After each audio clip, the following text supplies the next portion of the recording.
For the past 3 years, the industry has concentrated on conversational chatbots. You submit a prompt, the system queries a vector database, and a large language model streams back a synthesized text response. That interaction is read-only, stateless, and sandboxed inside a single forward pass. An AI agent is an entirely different architectural paradigm. An agent is not a chatbot with extra system prompts. An agent is an autonomous software system that pairs an LLM reasoning core with stateful memory, multi-step planning, and external tools to execute end-to-end goals with real-world side effects. A chatbot explains how to resolve a database deadlock. An agent queries your live telemetry, isolates the locking transaction, writes an idempotent migration script, verifies database health metrics, and submits a pull request. Today, on day 20, we conclude phase 1 of our 100-day AI engineering series by breaking down autonomous agent loop mechanics, React patterns, deterministic tool use, model context protocol, live incident triage,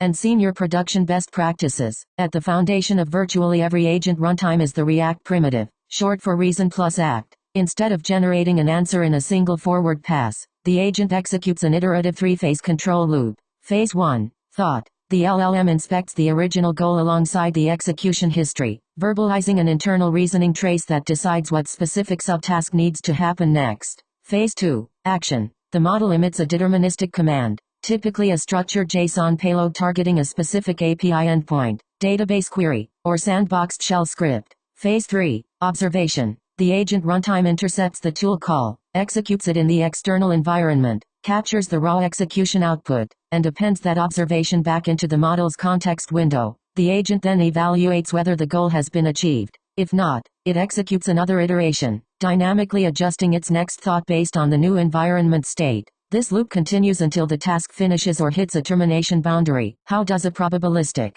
non-deterministic language model trigger deterministic software systems without crashing on syntax errors? The answer is structured function calling and constrained grammar decoding. During inference, the runtime provides the model with JSON schemas defining available tools, required parameter types, and allowed values. Modern serving engines use context-free grammars to mathematically constrain the token sampling space. During decoding, tokens that would violate the JSON schema receive a probability of negative infinity. The LLM is physically incapable of emitting invalid JSON keys, missing required fields, or outputting malformed types. Once the tool payload completes, the agent runtime intercepts the token stream, validates the payload against the schema, executes the corresponding Python method or REST endpoint, and feeds the result back into the conversation history as a structured tool message. Historically, connecting agents to external tools suffered from an M/N integration problem. Every agent framework implemented its own proprietary tool calling interface, requiring bespoke glue code for every database, API, and file system. The industry solved this with the Model Context Protocol, or MCP. If the LLM is the reasoning brain, MCP is the universal nervous system connecting it to hands and eyes.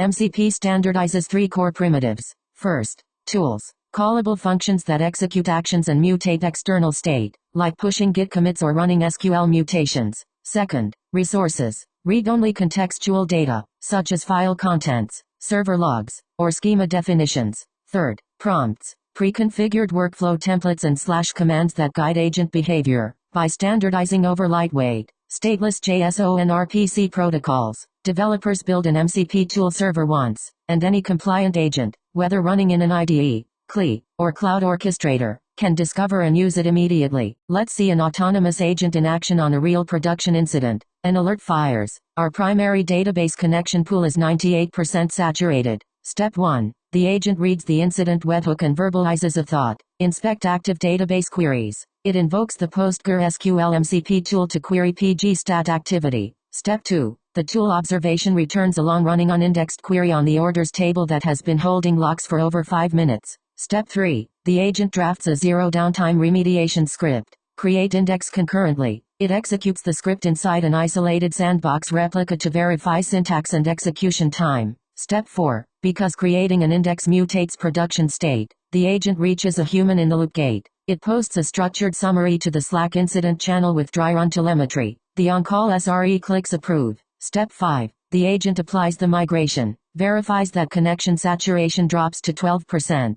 and resolves the PagerDuty incident automatically. An agent's capability is bounded by how it manages state. Production agents utilize a 3-tier memory architecture. Tier 1. Working memory. This is the active context window containing system prompts, tool schemas, and immediate React step history. It is fast and volatile, requiring active context pruning to avoid token bloat. Tier 2. Thread and episodic memory. Persisted inside a state store like Redis or PostgreSQL. Every thought, action, and observation is recorded as an immutable checkpoint. If an agent crashes midway through a 30-step deployment, it resumes from its last checkpoint rather than restarting from step 1. Tier 3. Semantic long-term memory. Stored in vector databases or knowledge graphs. When an agent tackles a complex objective, it queries past runs to retrieve historical success patterns, error workarounds, and user preferences accumulated over months of operation. For complex, multi-stage workflows, naive single-step React breaks down. The model loses focus, suffers from context clutter, or spirals into repetitive loops. Production architectures employ hierarchical planning frameworks.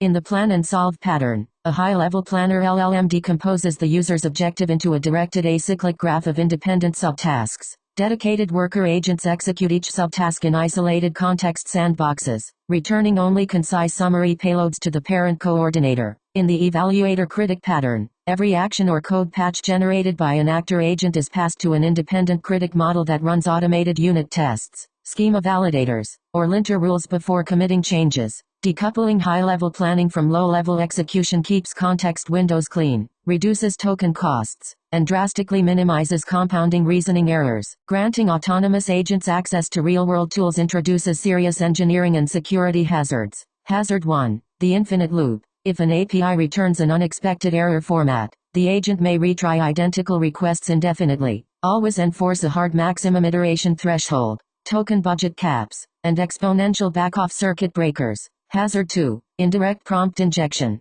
When an agent reads an untrusted web page, user ticket, or database record containing malicious instructions, those instructions can hijack the agent's internal reasoning trace. Treat all tool observations as untrusted data, sanitizing inputs before context insertion. Hazard 3. Unbounded blast radius. Never grant an agent destructive permissions without human-in-the-loop authorization. For destructive actions, like dropping database tables, transferring funds, or deploying code to production, the agent must pause, yield execution, and await signed human confirmation before proceeding. To deploy reliable agents at scale, senior engineers adhere to 6 core best practices. Rule 1. Minimize your tool surface area. Do not give an agent 50 tools at once. Give it 3 to 5 highly focused tools. Model routing accuracy degrades sharply as tool counts increase. Rule 2. Design all tools to be idempotent. If a network timeout occurs and the agent retries an action, executing that tool twice must produce the exact same outcome without creating duplicate records or charges. Rule 3. Return structured, informative errors.